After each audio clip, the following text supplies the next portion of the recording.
Hi guys, this is Ayin and welcome back to my channel. So in today's video, we are going to talk about change.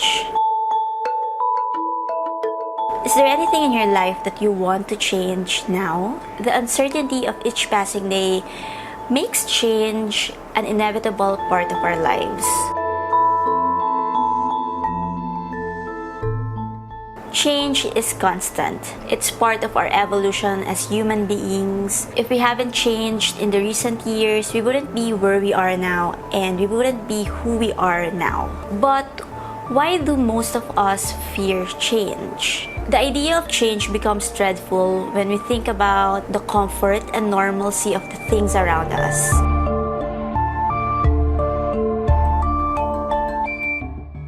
When we're cocooned in our comfort zone, the idea of going out, of exploring the world, of discovering new things, new places, seem preposterous and terrifying at the same time. When we are doing something for years already or for a long time, changing our ways become a terrible or a horrific idea.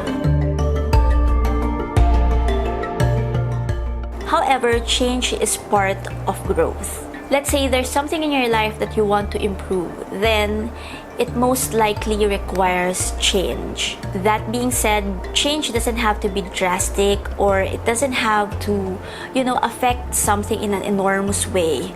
But if it has to, then there's no other way than to welcome it.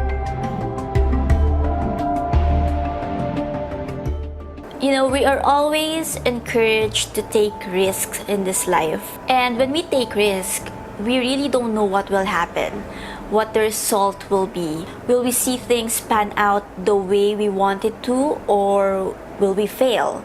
But much like when we fail, when we change, we grow.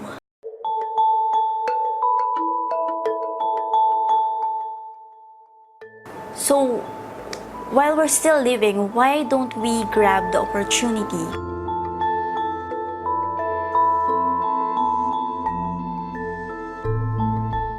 Think of something in your life that you want to change and do it today. Who knows, the change that you've been dreading could be the breakthrough that you've been waiting.